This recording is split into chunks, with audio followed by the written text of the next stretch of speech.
Hi hello नमस्कार मंडळी. तर काय माझ्या रेसिपी आवडतात ना, बघताय ना तुम्ही माझ्या रेसिपी बघत असाल तर ही पण आजची रेसिपी नक्की बघा. तर आज मी बनवणार आहे व्हेज मोमोज कसे बनवायचे.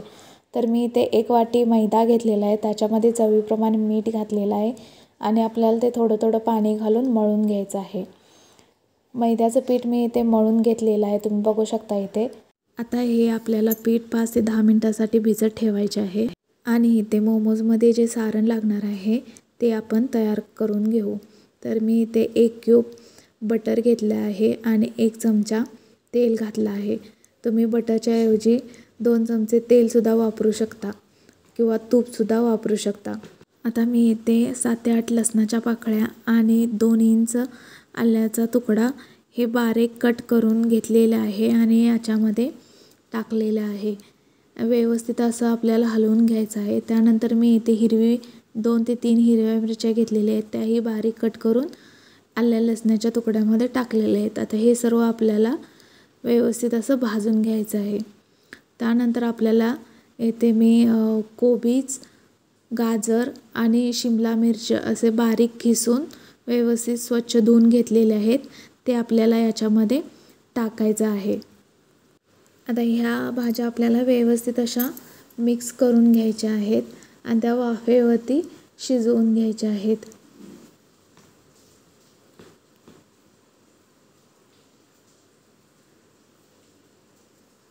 भाज्या आपल्याला यासाठी वाफेवर शिजवून घ्यायच्या आहेत की त्या व्यवस्थित अशा मऊ होतात.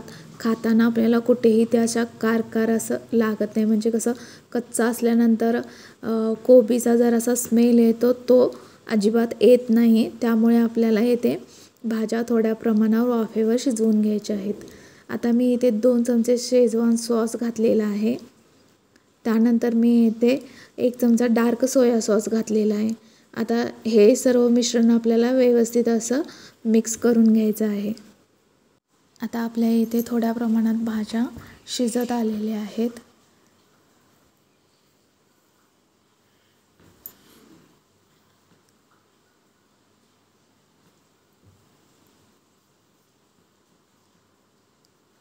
व्यवस्थित असं मिक्स करत आपल्याला भाज्या या शिजवून घ्यायच्या आहेत, म्हणजे त्या सर्व बाजूनी व्यवस्थित अशा शिजल्या जातील. आता आपण यामध्ये चवीप्रमाणे मीठ घालू. लक्षात ठेवा, आपण इथे डार्क सोया सॉस टाकल्यामुळे मिठाचं प्रमाण चेक करून टाकावं, कारण की डार्क सोया सॉसमध्ये मिठाचं प्रमाण असल्यामुळे आपल्याला इथे मीठ टाकताना व्यवस्थित चेक करून टाकायचं आहे, जेणेकरून जास्त खारट होऊ नये यासाठी. आता आपले इथे मोमोचं सारण तयार झालेलं आहे.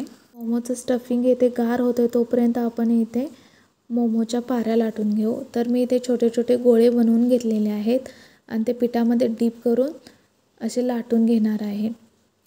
मोमोच्या पाऱ्या लाटताना आपल्याला मीडियमच साईजवर लाटायच्या आहेत, म्हणजे जास्त पातळही नको किंवा जास्त जाडही नको. जर जास्त पातळ लाटल्या तर जेव्हा आपण मोमोज उकडतो तेव्हा त्याच्यातले स्टफिंग बाहेर येण्याची शक्यता असते आणि मोमोची जर पारी जाड लाटली तर ते आपल्याला नुसतं पीठ खाल्ल्यासारखा फील येईल. त्यामुळे इथे मोमोच्या पाऱ्या आपल्याला मीडियमच लाटायच्या आहेत. आता इथे आपण मोमोचं स्टफिंग भरून घेऊ. त्यानंतर इथे आपण मोमोचा शेप देऊ याला. तर अगदी सोपी पद्धत आहे. जी आपण पारी लाटलेली आहे त्याच्या बरोबर मधोमध एका बाजूने अशा आपल्याला घड्या घालत यायच्या आहे आणि त्याच्यावर दुसरी बाजू आणून चिकटवायची आहे. तर तुम्ही या व्हिडिओमध्ये बघू शकता की पारीच्या मधोमध आपल्याला एका साईडून घड्या घालत चिकटवत यायचे आहे आणि दुसरी बाजू आणून त्याच्यावर आपल्याला चिकटवायचे आहे.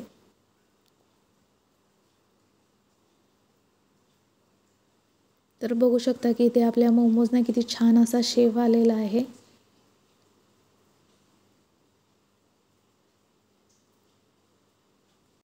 मोमोजचे शेप भरपूर वेगवेगळ्या पद्धतीने बनवले जातात. तुम्हाला जसे येतील तसे तुम्ही इथे बनवू शकता.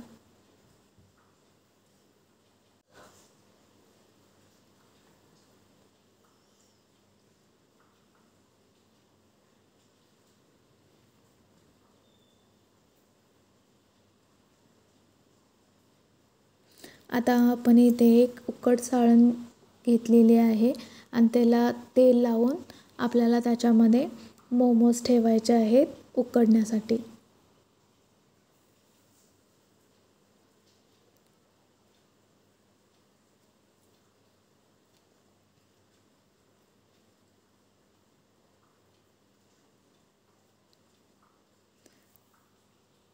या उकड चाळणीमध्ये मोमोज ठेवताना आपल्याला एकमेकाला चिकटवू नये असेच मोमोज ठेवायचे आहेत.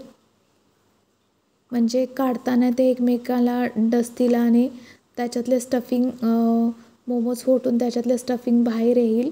त्यामुळे आपल्याला साधारणतः थोडा थोडा गॅप ठेवूनच ते मोमोज उकडून घ्यायचे आहेत.